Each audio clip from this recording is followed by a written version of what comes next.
High বন্ধুরা, তোমরা সবাই কেমন আছো? আজকে আমি সারাদিনের ছোট ছোট ভিডিওগুলো ক্লিপ করেছিলাম। তো দেখা যাক, সেগুলো শেয়ার করবো তোমাদের সাথে। কতটা পেরেছি আমাকে অবশ্যই কমেন্ট করে জানিও। ভুল ত্রুটিগুলো কিন্তু অবশ্যই বলবে। তো আজকে আমি দুপুরে যে রান্নাটা করব সেটা গতকালের দুধ কেটে গেছিল, সেটা দিয়ে আমি ছানা বানিয়ে রেখেছিলাম। সেটা দিয়ে আমি পনির বানিয়েছি। এর মধ্যে একটু ময়দা আর কর্নফ্লাওয়ার মিশিয়ে এই গোল গোল শেপ করে আমি পনিরটা বানিয়ে নিয়েছি।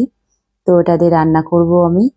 গোল গোল শেপটা বানাতে বানাতে কিন্তু ভাবছিলাম তোমাদের সঙ্গে অনেক গল্প করি। তা গল্প করতে আমার ভীষণ মজাই লাগে, কেননা আমার কিন্তু বাড়িতে গল্প করার তেমন কেউ নেই। কারণ মেয়েরা ওদের পড়াশোনা নিয়ে ব্যস্ত থাকে। আমি কিন্তু একা কখনো কখনো তাদের সঙ্গে বসে গল্প করি, কিন্তু আমার যখন মন চায় সেই অনুযায়ী কিন্তু গল্প করতে পারি না। তাই মানে শেপটা করে নিতে নিতে আমি কিন্তু অনেক কথা বলেছিলাম, বাই চান্সলি কেটে গেছে, মানে কেটে দিয়েছি। ভেবেছিলাম এই কথাগুলো ডিরেক্টলি শুনবো, দেখো মাইকও রয়েছে, কিন্তু আমি কেটে দিয়েছি বলে আবার ওটা কি করে আনবো, সেটা আর হলো না। যাই হোক, আমি গল্প করতে পছন্দ করি, তাই তোমাদের সঙ্গে গল্প করতে করতে শেপগুলো বানিয়ে নিচ্ছি।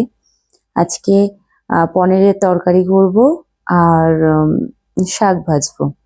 আমি পনিরটা কিন্তু যখন বাজার থেকে কিনি তখন মোটামুটি সর্বনিম্ন 130 টাকার পনির কিনি।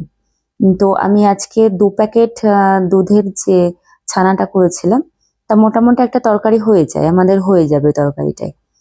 তা 2 প্যাকেট দুধের দাম 64 টাকা। তো 3 প্যাকেট হলে মোটামুটি ভালোভাবে হয়, মানে মনের মতো করে খাওয়া যায়। 2 প্যাকেট হলে মোটামুটি হয়ে যায়। তো আমি এবার ভাবছি যে বাড়িতে তৈরি করে পনির তারপরে তরকারিটা বানাবো। খেতেও কিন্তু ভালো, এর মধ্যে কোনো ভেজাল বলে কিছু নেই। তাই এবার থেকে আমি বাড়িতে বানিয়ে কিন্তু পনির তৈরি করব। এই তরকারিটা বানানোর জন্য আমি 3টি আলু নেব, আর পেঁয়াজ, আদা, রসুন অ্যাকচুয়ালি মশলা দিয়ে করব, যেটাকে বলা হয় মশলা দিয়ে পনির রান্না করব। আর 3টে আলু নেব এর সাথে। ছোটখাটো একটা তরকারি হবে, খুব অনেকটা বেশি হবে না, আমি বুঝতেই পারছি। তাই জন্য পনিরের যে 2টো প্যাকেটের যে পনির তা দিয়েই করব। আমার কিন্তু মোটামুটি রান্না হয়ে গেছে এবং আমি চানও করে ফেলেছি। তরকারিটা তোমাদের দেখাবো। মোটামুটি শ্যাম্পু করেছি আজকে, একটু সময় নিয়ে চান করেছি, কারণ গরম তো বেশ ভালো লাগছে চানটা করার পরে, চুলটা ভিজে সেই জন্য আরো বেশি ভালো লাগছে। আহ খুব একটা ক্রিম মানে দুপুরবেলা কিন্তু খুব একটা ক্রিম ট্রিম লাগাই না। মোটামুটি মুখটা বারবার ঠান্ডা জলে ধুয়ে নিই, এটা ফ্রেশ লাগে। ক্রিম লাগানোর থেকে ঠান্ডা জলে ধোয়াটা মানে আমার বেশি ভালো মনে হয়। তো এবার দেখে নিই আমি কি তরকারি করেছি। এই যে তরকারি একদম অল্প, কিন্তু মোটামুটি আমাদের হয়ে যাবে। তো তরকারির রংটা কিন্তু বেশ ভালো লাগছে, খেতে কতটা ভালো হবে জানি না। শাক ভেজেছি কলমি শাক। আজকে কলমি শাকটা রান্না করার পর এত নরম হয়ে গেছে, ভীষণ ভালো লাগছিল দেখতে। আশা করি ভালো লাগবে খেতে, জানি না, দেখা যাক। আর ভাতে খাওয়ার জন্য ডাল ছিল, ডালটা খাবো না, কেউ খাবে না। তো আজকে পনির দিয়ে আর শাক ভাজা দিয়ে ভাত খাবো, গরমে বেশি কিছু ভালো লাগছে না। খাওয়ার পরে একটু টক দই খেয়ে নেবো, যদি ওদের ভালো লাগে ওরা খাবে, আমি কিন্তু অবশ্যই খাচ্ছি টক দই। দুপুরবেলা ঘুমিয়েছিলাম, তারপর আমি ঘুমিয়েছিলাম, তার মধ্যেই মেয়ে পড়তে চলে গেছে। তো এখন ভাবছি আমি মেয়েকে আনতে যাব, কারণ এখন রাত 7টা বেজে গেছে অলরেডি।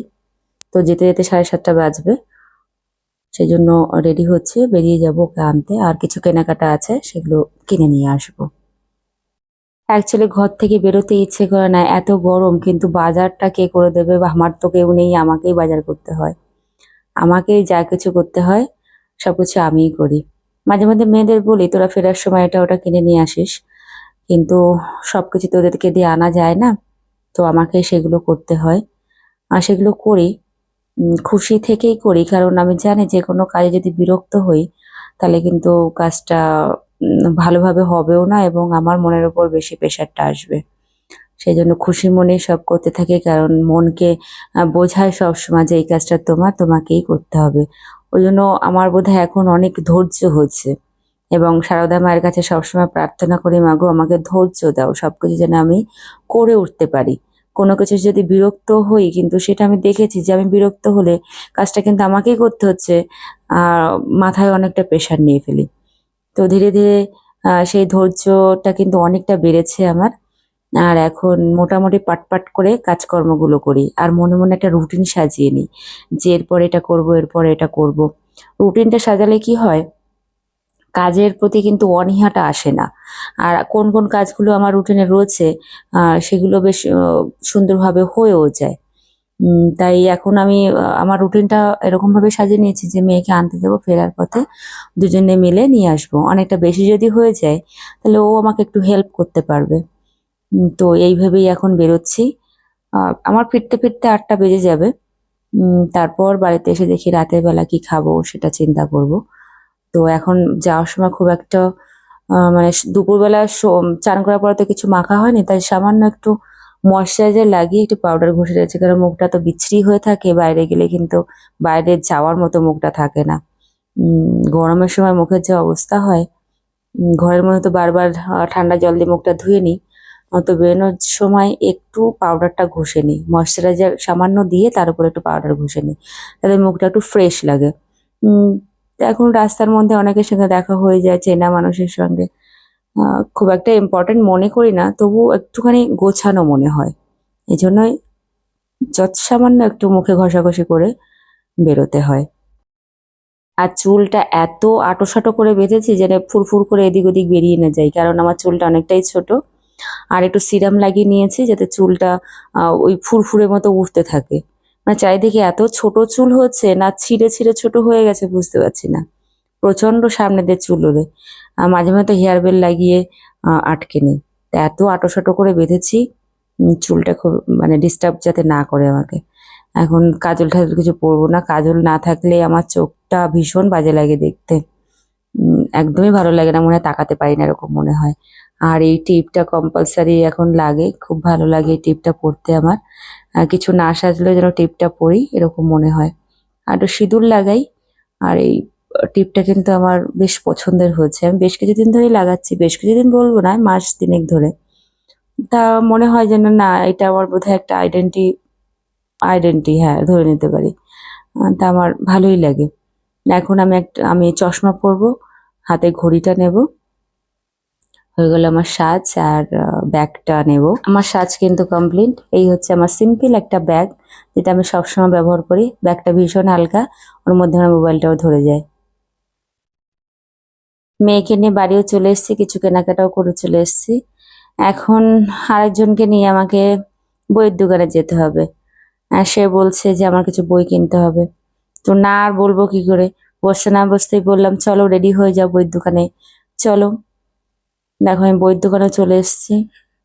বই কিনবে কিছুটা, কিছুটা মানে কয়েকটা, সরি, বইয়ের ক্ষেত্রে কিছুটা হয় না, কয়েকটা হয়। এই যে বড় বইয়ের দোকান চলে এসছে, এখানে কয়েকটা বই নিয়ে আবার পুনরায় বাড়ি। তারপর ওখান থেকে বেরিয়ে এসে এত গরম লাগছে, তো সামনে থেকে একটা আইসক্রিমের দোকান, তো ওখান থেকে আইসক্রিম নিলাম। আইসক্রিম খেতে খেতে কিন্তু ঘরের দিকে রওনা হলাম। ভালোই লাগছে, মটকা আইসক্রিম, কিন্তু ওর ভেতরে বাদাম বাদাম আছে বলে খুব একটা পছন্দের না আমার। বাড়িতে চলে এসেছি। এখন এখানে একটা সমস্যা হয়ে গেল আমার ভিডিও বানাতে বানাতে, কারণ আমি মাইকটা লাগিয়েছি না, এখানে বসে বসে কিছু কথা বলছিলাম, কিন্তু দেখি আমি কখন যে ওটা কেটে ফেলেছি আমার মাথায় নেই। এই হচ্ছে সমস্যা, এখনো পাকাপোক্ত এডিটর হয়ে পারেনি। তো জামা কাপড় ভাঁজ করতে করতে কিন্তু আমি বেশ কিছু কথা বলছিলাম। অ্যাকচুয়ালি যে কথাটা আমি শেয়ার করছিলাম যে আমাদের সংসারে মানে মনুষ্য জীবন, প্রত্যেকের তো সংসার আছে। সে সাধু সন্ন্যাসীও সে তাদের কথা আলাদা, কিন্তু আমরা মনুষ্য জীবনে কিন্তু কিছু পেতে চাই। পেতে চাই বলতে কি, একটা চাহিদা থাকে, চাওয়া থাকে। এবার চাওয়ার সঙ্গে যদি পাওয়াটা ম্যাচ না হয়, যে আমি যেটা চাইছি সেটা পাচ্ছি না, তখনই কিন্তু মনে অশান্তি লাগে। তা আমাদের চাওয়ার সাথে সাথে মানে পাওয়ার সাথে সাথে বা চাওয়ার সাথে সাথে যদি একটু সামঞ্জস্যতা থাকে, তাহলে কিন্তু মনে অশান্তিটা কম হয়। আমাদের পরিবারে এমনও হয়, আমাদের না প্রত্যেকটা সংসারে, যে ধরুন আমরা কিছু বলতে চাইছি বা করতে চাইছি, তার জন্য কিন্তু পারমিশন মিললো না বা আমার সাথ কেউ দিল না, তখনই কিন্তু মানসিকতাটা ছোট হয়ে যায়, খারাপ লাগে। আর আমি হচ্ছে এরকমই যে হ্যাঁ, আমার কথাটা শুনলো না ঠিক আছে, কিন্তু আমার সংসারে অন্য কোনো মেম্বার যদি আমাকে বলে যে তোমার এটা আম শুনতে হবে বা করতে হবে, আমি যদি বিচার করে দেখি না এই কাজের মধ্যে ভালো কিছু আছে, পজিটিভ কিছু আছে, ভালো লাগার কিছু আছে, তখন কিন্তু আমি সেই কাজটা করে থাকি। সবাই ভালো থেকো। টাটা।